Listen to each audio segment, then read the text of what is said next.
My name is Lorena Vasconcelos. I'm 32 years old.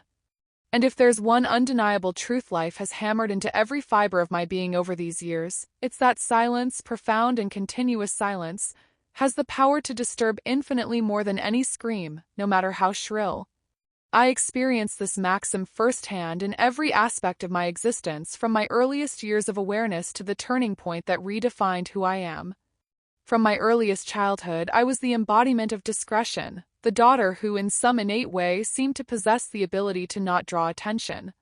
In family gatherings, those filled with the constant buzz of gossiping aunts, show-off cousins, and grandparents who told the same stories repeatedly, I was almost a shadow, an ethereal entity that moved through the lively conversations, contagious laughter, and effusive celebrations almost invisibly. I vividly remember a great-aunt, Dona Eulalia, who, when saying goodbye, would always confuse me with some distant cousin or simply forget my name, calling me the quiet little girl. Meanwhile, my sister, she was indeed the center of attention, with her medals of honor hanging on the living room wall, each one shining like a beacon for my parents' pride, displayed like trophies. My brother, with his sharp oratory, spoke fluently at birthday parties, Christmas dinners, any occasion that called for a voice of leadership or an inspiring toast. He was the informal master of ceremonies at all gatherings. And I, Lorena, was simply the one nobody noticed. The one nobody cared to notice or remembered to actively invite to participate. For many years, this invisibility consumed me, made me question my own worth, my own existence within that loud family dynamic, so full of spotlights for others and so lacking in light for me. But life, with its peculiar irony and unpredictable scripts, loves to play tricks and prepare turning points. I remained in this state of semi-existence for far too long, fitting into the role assigned to me until, at a moment I could never have foreseen, someone truly important noticed me. And no, it wasn't one of those sugary fairy tales they tell us in childhood, with enchanted princes, awakening kisses, and instant happy endings. It was something much more real, more palpable, rawer, and precisely for that reason more transformative. It was a turnaround. One of those life prepares with an almost cruel patience, slowly as if patiently sharpening a blade, preparing it to cut precisely and definitively everything you thought you knew about yourself and the world around you. I remember the day I met Tiago Matos with almost painful clarity, as if it happened yesterday. It was a gray day, with the unmistakable scent of imminent rain hanging in the São Paulo air, an atmosphere that seemed to foreshadow the change that was coming. He entered the construction company's office where I worked as a junior architect, a position that didn't give me much prominence despite my dedication, imposing with an aura that filled the room, dominating it with his presence.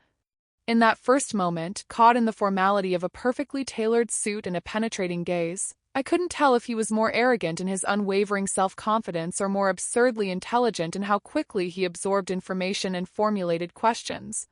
He arrived as a client, a potential investor in one of our most ambitious projects, a high-end office tower on Faria Lima. But when he left that room, he wasn't just another client. He was something completely different, something that shook my inner structures, that planted a seed of something new within me, a restlessness I hadn't known. He didn't praise my project, which I had spent weeks meticulously preparing, every detail designed to be functional and aesthetic. Not a single word of recognition. Instead, he did the opposite. He criticized. With brutal frankness and a tone of voice that allowed no dispute, he pointed out flaws not in technical terms which he barely bothered to understand in depth, but in terms of vision and boldness. He said bluntly that something was missing. Lacked a soul, a flame, an element that would distinguish the project from the mundane. He looked me in the eyes and said, "Your project is technically correct, Lorena, but it doesn't shout, doesn't impose itself. It lacks the courage to be unforgettable." And at that exact moment, I felt something I hadn't felt in years, something that had been dormant in a forgotten corner of my soul, suffocated by inertia. A visceral desire to prove I could do more. That I was more than that superficial, disinterested criticism. That desire which, for so long, had been suppressed by the constant need to not cause trouble, to not be noticed, to just get by.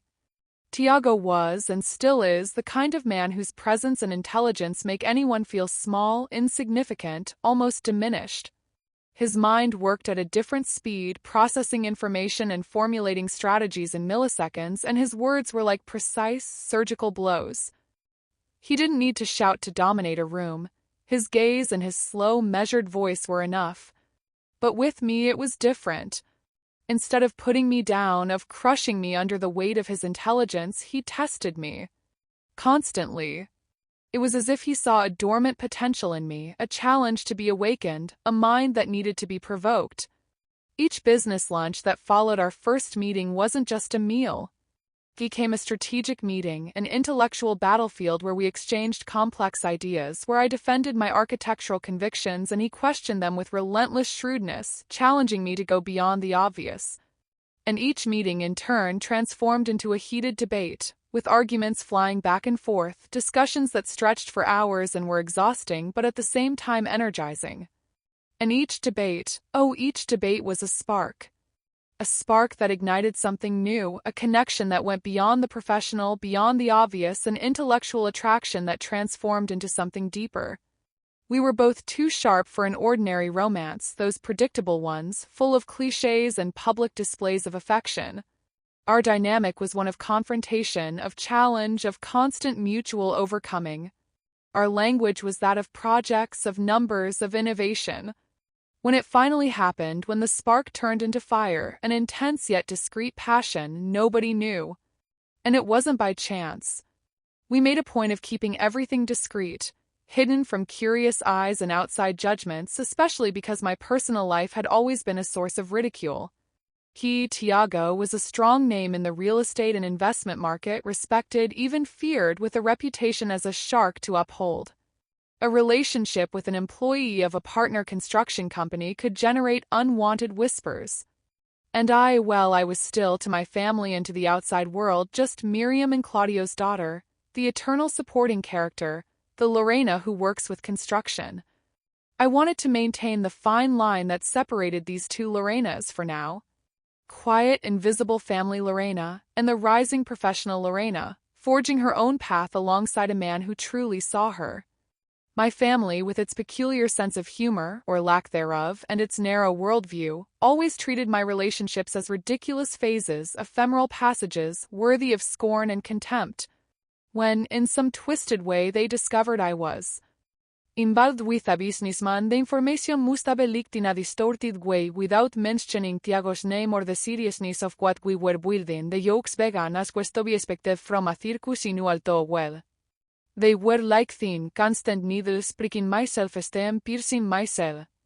My father, with his know-it-all and his penchant for predicting disasters, commented that it was just another distraction for a powerful, busy man, a fleeting adventure the sun forget, like changing cars. My mother, with her tone of voice of someone who knows everything about everyone, asserted with an air of superiority that I would surely go back to a real blonde, implying that it was the good enough that my brown hair and discretion didn't fit the standard of woman a man like Tiago with his status would seek. I need someone who stands out, Lorena, she said almost with pity. And my sister? She simply laughed. A cynical, mocking laugh that reverberated in my memory. She gave me a luxury fling as if it were a designer accessory, a disposable object in the life of a rich and successful man. He never responded with words. He never retaliated in kind with arguments. But inside me silently something grew. An unyielding determination. A strength that paradoxically fed on that contempt, that constant underestimation. What no one in my family, not my parents, not my sister, not the gossiping relatives, could even imagine or conceive was that while they mocked me, while they diminished me with their empty words and pitying looks, Tiago and I were building something much bigger together. It was just a secret relationship, a forbidden romance. It was a business. A true fusion of ideas, of ambitions, of competencies where brought the capital, the experience in managing large projects, and the strategic market vision, and the structure, the in-depth technical knowledge in architecture and sustainability, the creative vision to transform complex ideas into tangible and profitable realities. He listened to me. Truly, with full attention, not just with his ears, but with his mind and soul, valuing every suggestion, every sketch, every concern. respected me in a way no one else, not even my family, had ever done before. Showing me not just a professional but an equal a partner. And above all, trusted me. A blind, almost unrestricted trust that pushed me to go further, to take risks, to dream bigger. It was with his business acumen who vehemently insisted that he leave the old construction company where he was used another cog in the machine, easily replaceable, and open something of our own, something that carried our brand, our purpose. You don't need to prove anything to anyone anymore, Lorena, he told me, with the intensity of his gaze fixed on mine, combining a certainty that calmed and empowered me. Only to yourself. Your ability and your intelligence are your greatest assets. Use them. And so, amidst the bald skepticism of some and the ignorance of others, we established LVTM Projetos. LVTM, the initials of Lorena Vasconcelos Tiago Matos, a symbol of our professional and personal union. An office that wasn't used about architecture. It was a bold and innovative fusion of cutting-edge architecture, advanced technology, and sustainability, with projects aimed at transforming not just physical spaces but the very concept of construction, housing, and urban living. We developed smart buildings with optimized energy consumption and ecological materials, anticipating market trends. And contrary to what everyone, especially my family, thought that it would be a decorative figure, a luxury secretary, the boss wife, he wasn't just his wife. He was a managing partner, with active participation and a decisive voice in all stages of the business. He signed the projects my name stamped on each blueprint and model, a silent source of pride. He decided the direction of the most important negotiations, actively participated in every development stage from initial conception to final delivery. And yes, he gave orders to teams of engineers, architects, and designers. He made strategic decisions that impacted the company's future. He led meetings with investors and clients. And the more he grew, the more LVTM Projetos prospered, gaining recognition and awards in the sector, the more silence became my most powerful weapon, my most effective and elegant retaliation. I didn't need to speak, the results spoke for me. Then came the day when the tables truly turned, when all the pieces rearranged in a way no one expected, in an irreversible way. It was my parents' wedding anniversary. Their silver jubilee. 2.5 decades of union celebrated with pomp and circumstance. They insisted almost relentlessly that I attend, as if my presence were a formality to be fulfilled. And this time, to my surprise, Tiago decided to come too. It's time to show them who you really are, Lorena, he told me, with a calm but purposeful tone of voice, as he adjusted the knot of his immaculate suit tie, his eyes combining a cold, calculated determination. Without asking permission. Without apologizing for existing or for your achievements. In that moment, I wasn't sure if he was more nervous about having to go to this party after so long avoiding family events, or about having to face their expressions of shock, disbelief, of pure surprise when they discovered the truth in its fullness. The butterflies in my stomach were intense but mixed with a content excitement. The party was packed. The event hall of a social club which I knew so well from my days of invisibility and Lorena the quiet one overflowed with people. Distant relatives I barely saw, my parents' childhood friends who greeted me superficially, neighbors who barely acknowledged me on the street, all the faces that had ignored me for so many years were there, celebrating the union of two people who saw me as an extension, not as an individual being with my own life and independent achievements. I entered hand in hand with Tiago, with his elegant and magnetic posture in a perfectly cut dress that exuded confidence and discretion as silent armor. And for a few seconds that felt like an eternity, the entire hall seemed to freeze. The laughter ceased. Conversations died, turning into whispers. My mother, who was in the center of a group of friends laughing at some anecdote, looked at me as if she'd seen a ghost, her mouth agape in shock, her smile fading. My father, who was chatting animatedly with an uncle about politics, suddenly stood up, confused, his eyes fixed on our intertwined hands, trying to decipher the scene. And my sister? Oh, my sister, with her air of superiority, squeezed her champagne glass so hard that for a moment I feared she'd shatter it into pieces on the marble floor. The scene was almost theatrical, an eloquent silence that spoke more than 1,000 words, a stage for the revelation. But the best or most shocking was yet to come.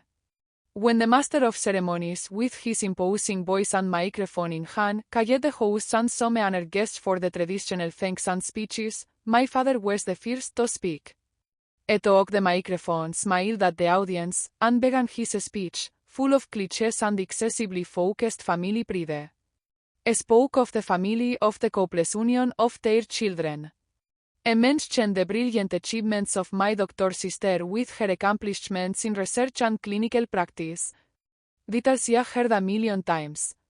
Then he brought about my brother the civil servant, with his stability and prestigious position in public service, the family's pride. And of me of course he spoke. But only as Lorena who works with construction, a vague term, almost a euphemism for something he probably didn't fully understand or didn't want to value a superficial nod. He smiled, pleased with himself, as if he had fully fulfilled his family obligation. He didn't react. Not a blink, not a single muscle in my face twitched.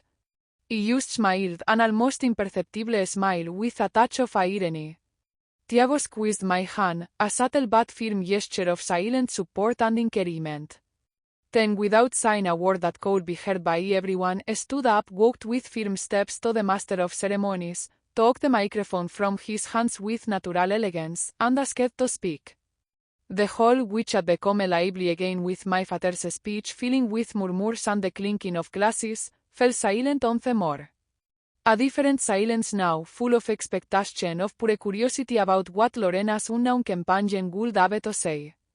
Tiago, with his imposing posture, with a gaze that seemed to pierce the soul of those who listened, looked into my father's eyes, who now seemed slightly uncomfortable, a little stunned by Tiago's initiative, and said with a firm, resonant and clear voice that spread to every corner of the hall, "I want to express my immense gratitude to the Vasconcelos family for welcoming us today, at this beautiful celebration of your silver wedding anniversary.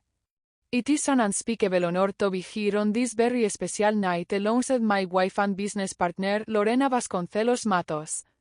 Lorena, who is without a doubt one of the most brilliant, most visionary minds I have ever had the pleasure and honor of working with in my entire career. I can state without any hesitation that without her intelligence, without her boldness, without her talent and tireless dedication, half of what my empire is today, half of my greatest business achievements, simply would not exist." Those words, uttered with such conviction and clarity, in the air like a bomb that had just exploded in slow motion, shocking everyone. The reaction was immediate and visceral. My father turned pale, his face acquiring an almost greenish hue, as if he'd been punched in the stomach.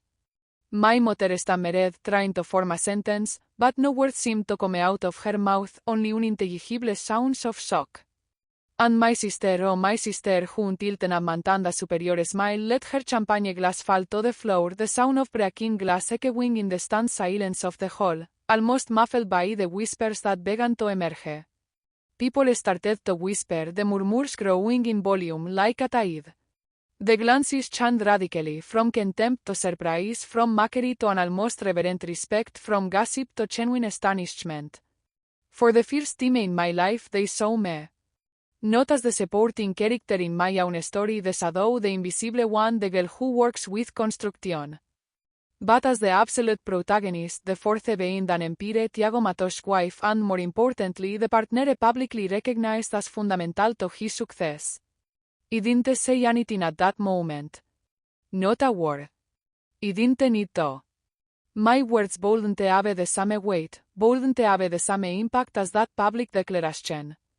My silence now screamed louder than any speech, more powerful than any word I could utter, more thunderous than any noise I could make. I moved away from everyone in that hall, headed with a dignity and pride I never felt before, a feeling that filled me completely. And for the first time in my life I realized with crystal clarity that I didn't need their pride. I didn't need their approval, recognition, affection, or validation to feel complete. I built my own pride. A solid, unsaqueable pride, forged in persistence, hard work, self-belief, and the support of those who truly saw me. Time with its relentless wisdom and its ability to reveal truths showed that everything they, my family and others called luck, as if my success were a mere fluke, was in fact the result of years of hard work, sleepless nights, tireless dedication, continuous learning and unwavering belief in my own potential, even when no one else believed. That what they called a fling, a fleeting and insignificant adventure was in fact an unbreakable alliance, a bond built on mutual respect, unrestricted trust, professional admiration and yes, all of that flourished in partnership. And that what they called a fuss, a childish nonsense that would soon pass, an impulsive and baseless choice actually became my life. My true life, built by my own hands, with the support of those who valued me. They weren't stamped because they finally saw me as the wife of a powerful man, with access to resources and influence. No. They were stamped because, for the first time in my entire existence, in the entire history of our family, they saw me as an equal. As an autonomous force. As a protagonist, capable of building something grand on my own merit, not by being the daughter of or the sister of, but by simply being Lorena Vasconcelos Matos. And they, with their so limited prejudiced worldview focused on hierarchies and appearances, simply couldn't handle it. Their silence now was my greatest trophy, irrefutable proof that the invisible Lorena had at last screamed loudly without even needing to open her mouth.